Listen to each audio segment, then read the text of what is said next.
Debat Pilkada Jakarta tadi malam berlangsung cukup menarik. Selain pernyataan soal penanganan COVID, para paslon juga mengungkap jurus menangani kemacetan Jakarta. Lalu janji paslon manakah yang paling realistis untuk bisa diwujudkan? Kita simak laporan khas redaksi. Ideologi kedua yang pasangan Ridho akan kembangkan selama 5 tahun adalah mengurangi pergerakan. Tinggal di barat, kerja di barat, ngemolnya di barat, tidak harus semua ke pusat. Tidak perlu dulu menambah armada. Manajemen diperbaiki, dioptimalkan, pastikan setiap trek itu jaraknya 10 menit. Paling penting untuk mengatasi kemacetan di Jakarta adalah Trans Jabodetabek, bahkan kalau perlu sampai dengan Puncak dan Cianjur.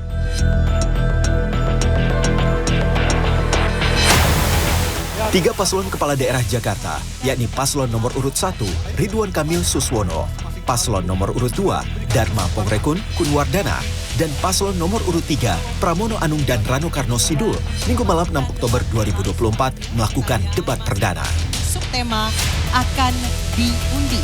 Kota itu Pada debat perdana, ada sejumlah pernyataan yang cukup menjadi perhatian masyarakat. Di antaranya, soal bagaimana para paslon mengembangkan transportasi publik untuk mengurai kemacetan di Jakarta. Calon Gubernur Jakarta nomor urut 1, Ridwan Kamil mengungkapkan, salah satu pengembangan transportasi publik yang ia janjikan adalah inovasi Riverway atau perahu yang bakal melintasi 13 sungai di Jakarta. Selain itu, RK mengatakan pihaknya juga memiliki ide untuk mengurai pergerakan manusia dengan membangun pusat-pusat bisnis yang merata di wilayah Jakarta. Ideologi kedua yang pasangan Ridho akan kembangkan selama 5 tahun adalah mengurangi pergerakan. Membangun pusat-pusat pertumbuhan, CBD-CBD, di Ancol, di PIK, di Meruya, di Kelapa Gading, di TBC Matupang. Sehingga orang selatan tinggalnya di selatan, tidak usah ke pusat, kerja di selatan, ngemol di selatan. Orang di barat, tinggal di barat, kerja di barat, ngemolnya di barat, tidak harus semua ke pusat. Nomor urut 2 Bapak Dharma Pongrekun. Berbeda dengan Ridwan Kamil, calon gubernur nomor urut 2 Dharma Pongrekun justru menyatakan tidak perlu menambah armada angkutan umum karena bakal menambah jumlah kendaraan di jalan. Menurut Dharma, saat ini hanya diperlukan mengelola moda transportasi yang ada. Dharma berjanji akan meningkatkan fasilitas angkutan umum untuk penyandang disabilitas, lansia, ibu hamil maupun anak-anak. Tidak perlu dulu menambah armada. Manajemen diperbaiki, dioptimalkan, pastikan setiap trek itu jaraknya 10 menit dan harus dipastikan. Kemudian dipastikan keamanan supaya disabilitas, lansia, ibu-ibu hamil maupun anak-anak itu mendapatkan maintenance atau treatment yang khusus. Waktu Anda 1 menit, silakan.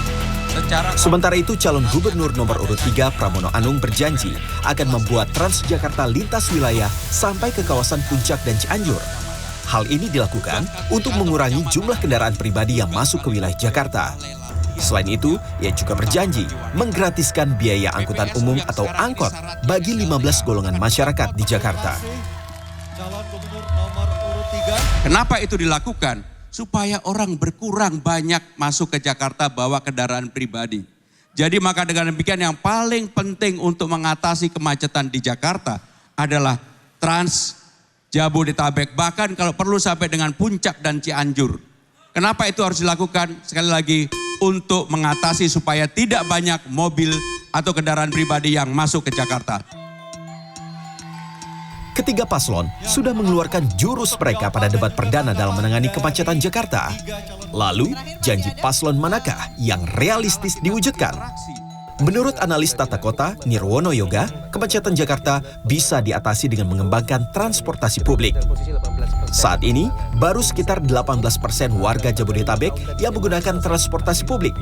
Seharusnya minimal 60% agar kemacetan bisa dicegah. Tak hanya itu, Jakarta yang menjadi wilayah aglomerasi, transportasi publiknya juga harus menjangkau seluruh wilayah satelitnya. Nah, ini kan 5 tahun programnya, maka 5 tahun ini bagaimana pengembangan transportasi publik itu bisa meningkat. Kita masih dalam posisi 18% ya, orang Jabodetabek itu menggunakan transportasi masih 18%, jauh, padahal idealnya 60%.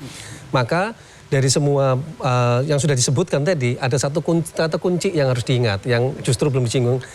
secara umum, yaitu keterkaitan dengan aglomerasi, ya. Karena Jabodetabek ini justru transportasi publiknya tidak boleh membatasi wilayah, ya. Harus se-Jabodetabek punjur bahkan, karena kuncinya itu justru banyak orang dari Bodetabek yang setiap hari bekerja ke Jakarta. Bagaimana ini semuanya? Menurut Nirwono, pengembangan transportasi publik tak hanya soal penambahan moda transportasi, tapi juga soal tata ruang Jakarta dan wilayah sekitarnya. Selain itu, Nirwono mengingatkan, janji-janji saat debat soal penanganan kemacetan Jakarta bakal hanya omon-omon belaka jika program transportasi yang diungkap saat debat tidak masuk dalam anggaran pemerintah daerah. Tim Liputan CNN Indonesia.